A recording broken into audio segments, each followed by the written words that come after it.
What's your best piece of dating advice? After the age of 25, stop dating for love. Okay? So what are we dating for? Money. So I'm just going to start here before we get into the beef. When it comes to some black women, not all, I don't know if I could even say most, but a lot, a good chunk, a good enough chunk to where you see what I'm about to say all over the internet. You hear it in conversations when you're in person and stuff like that.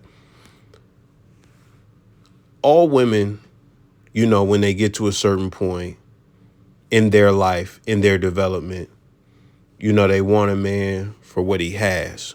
When it comes to white women, they are more covert about it. When it comes to black women, they're more overt about it. And when I say that, this is a generalization based on the public narratives that you see online, based on the conversations that you see, based on, you know, just the narratives that are pushed by each group of women.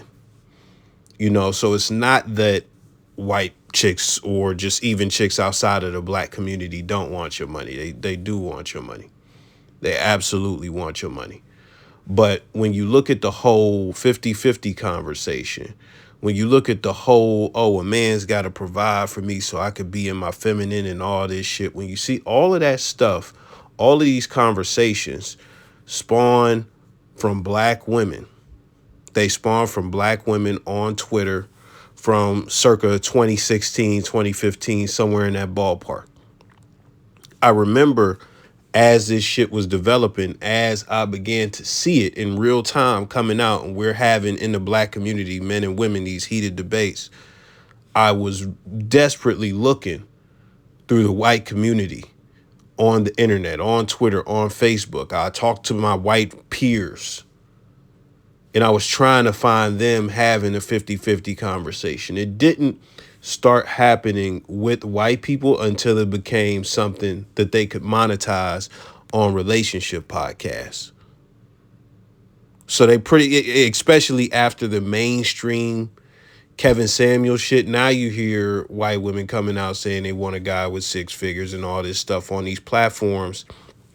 When The View and white women have had platforms forever. They've had The View, they've had everything. You never really hear them saying shit like this until these narratives got popular. And honestly, they got cherry picked from black women in the black community. And when I say this, again, this is not all black women. This is not even, I wouldn't even say it's the majority of black women. But again, it's a lot. It's a significant portion for me to be able to make this generalization.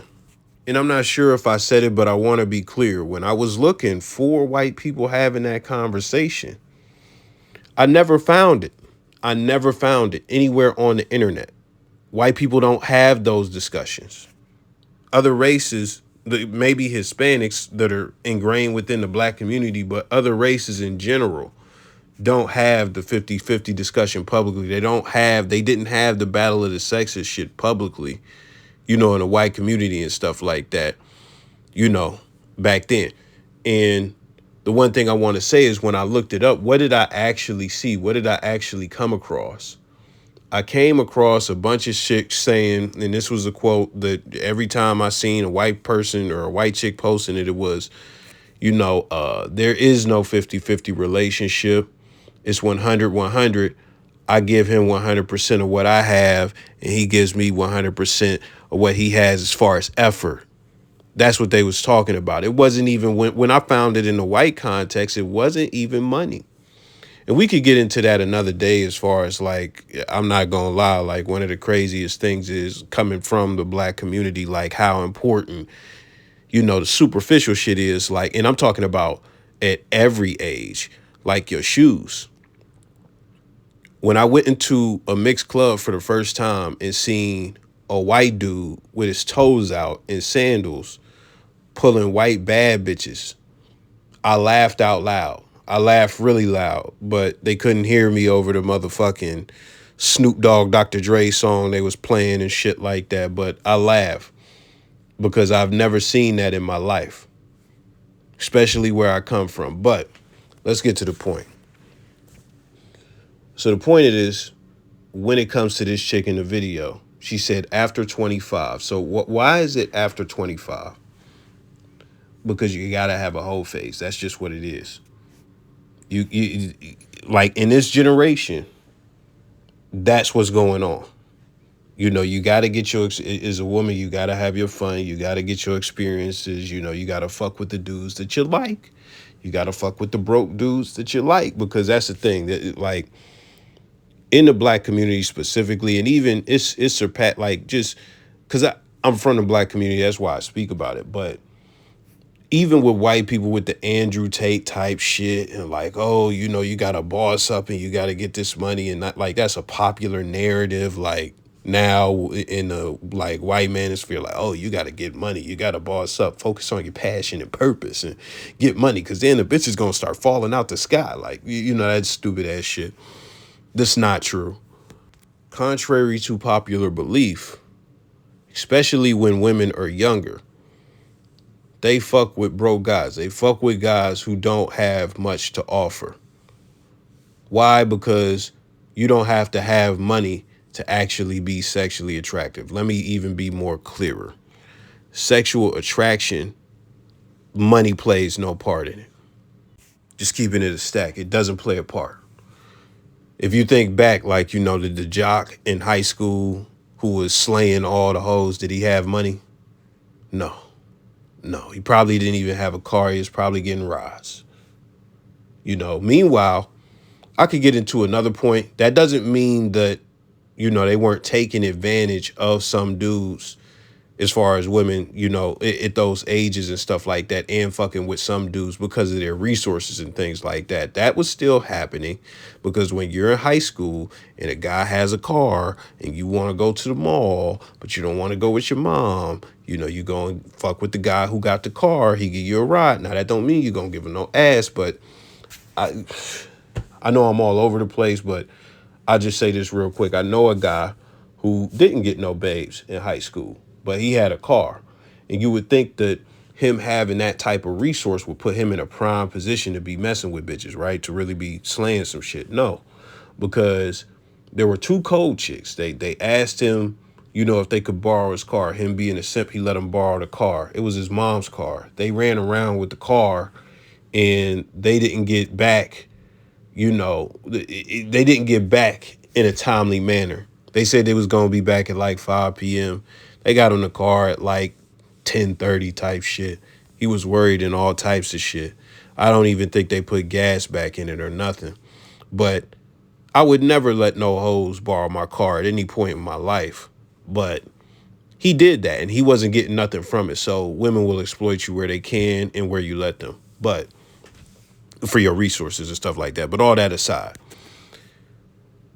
the point of me bringing all this up is there is a schedule when it comes to a woman, like the 25 and stuff like that. So boom, when you are younger, you know, you like dudes for who they are and stuff like that. You fuck with them because of who they are. And, you know, it might be social proof. It might be because he get a lot of girls. It might be because he got a lot of charisma and charm. It might be because he got muscles. It might be because he dressed good.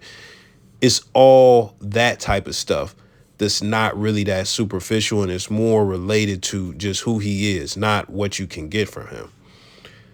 What happens is these dudes, you know, they run through these chicks and stuff like that. They run through them, you know, the bad boys. They run through them and shit like that. And they're attracted to these types of dudes that just, you know, dudes that either take advantage of them or dudes that, you know, they just want to fuck. They don't really want a relationship. In some cases, dudes who actually lie about wanting a relationship and really just want to fuck. You know, dudes who cheat on them and stuff like that because the dude is getting you knew this nigga was Mr. Bitches 5.0. Like, you knew he was Mr. Bitches 5.0. You knew he had all the bitches, but what do? You want to be the one to lock them down. And then you get surprised when a guy who has all the options, and you know he's been cracking bitches the whole thing, you get surprised when he doesn't stop cracking bitches just because he got with you. Like, you know, so women go through all that. They go through fucking with these types of dudes who just really want to run through them. That's really it. and they get tired of it. They get tired of it. Now, some of them, so at a certain point when they get tired of it, that's when the paradigm shift happens. And it's not even just them getting tired of getting ran through. It's other things like, I'm getting older. Maybe it's time to settle down. Maybe it's time to get some security, because when you're in high school and when you turn in your early 20s and stuff, you don't really realize how hard life is in this society. You don't really realize how crazy it is to provide and stuff like that. You don't realize, because when you get your first job and you get your first check, as a kid or somebody that's like under 20 and stuff like that, when you get your first, that's like, boom, that's a lot of money to you. Like that little 300, 400, 600 you got, you could buy all the clothes, you could buy all the little shit you want. But when you get out and you got to start paying bills, it hits you different. And then as far as a woman, it wears down on a woman, because I'm going to just keep it real, women do work, as far as like throughout the history of time and all that stuff, they do work. But as far as like going out to like kill the lion type shit, going out to like and just providing for themselves completely, that's not something that, was prevalent in most societies until, the past century.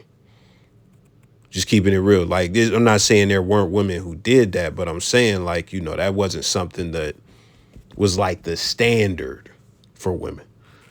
So with that being said, they get to a point where they need the security that a man provides. They want that. So that's why they want, the six-figure guy, the guy who makes more than them and all that stuff, because they want all that. And the other thing about that is that they realize they are getting older, and as they get older, their value diminishes. And when I say that, I'm not saying that in like, no, like, it's just the truth. As far as men, we are visual creatures. You see a lot of bitter old chicks when Leonardo DiCaprio dumps another 25-year-old and stuff like that. They try and paint him as a predator, even though, when Drea is doing what she's doing with the NBA player Jalen Green, that's all good. Stella, get your groove back type shit. Anytime an older chick gets with a younger nigga, that's all good, fair play. Nobody has nothing to say.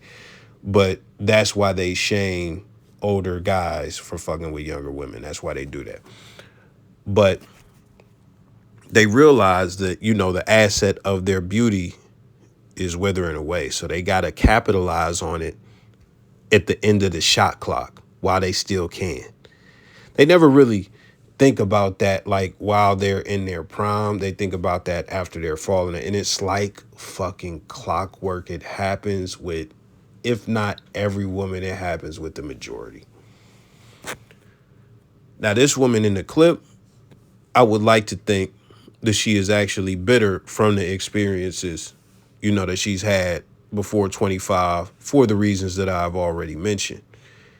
And when it comes down to it, you still have a piece of your prime to where, yeah, like, if you start dating for money and stuff like that, you could actually get a baller, and that's the other thing, like, because, and I'm not going to go deep on this, I'm going to wrap it up soon, but when I say get a baller, the funny thing about that is, and this is just going to be the real, like the whole bad boy thing, like in our community, the black community, like, cats say Pookies and Ray Rays, forget all that. These chicks be fucking with drug dealers, street dudes, scammers, all that stuff, and they be having a bag, they be having a pay. In our community, what they realize when they begin to get washed up, or when they actually get washed up, that there is no longevity in having that type of man. And then when it comes to regular guys in the community, they don't know how to navigate through that and find the regular guys with the pape. They don't know how to do that because they've been fucking with criminals and they attracted to criminals the whole time and shit like that. Hybristophilia. But then in our community, fuck 25, because this chick probably is 30, but it really happens somewhere in the early 30s where now you want a square dude. Now you done with the streets. You done with the streets. You want a guy that go to work, motherfucking saw shit, hit shit with the motherfucking, what they call that, the welding, with the welding joint, like he got the sparks flying with the face mat. You want that guy now. You want the career man. You want the white collar dude going into IBM with a motherfucking suit and a tie on every day, ironing his clothes and stuff like that. Funny thing is, you don't even want to iron his shirt for him and shit like that. That's a whole different conversation for another day. But yeah, it's just funny how that goes. But with all of that being said, that's all this is. This is a older woman who has had her experiences. And I'm not gonna say she's been ran through because I don't know that, but she's had her experiences, whatever they were. She is turning the corner when it comes to her age and things of that nature. And she's saying, she's probably even pushing it down. 25, she probably didn't switch to that. I don't know how old she is, but she's trying to push that on to the youth. Once you hit this age, this is when you need to transition to this. Which regardless, is going to happen like that. But the issue, as far as her giving this advice, is this naturally hits chicks when they turn 30-ish. So it is what it is. And I'm not even going to go too much deeper, but that's how come a lot of dudes fuck with the younger chicks and shit like that. Because the expectations be lower. They be more grateful. All types of shit. But I'm done. Let me know your thoughts.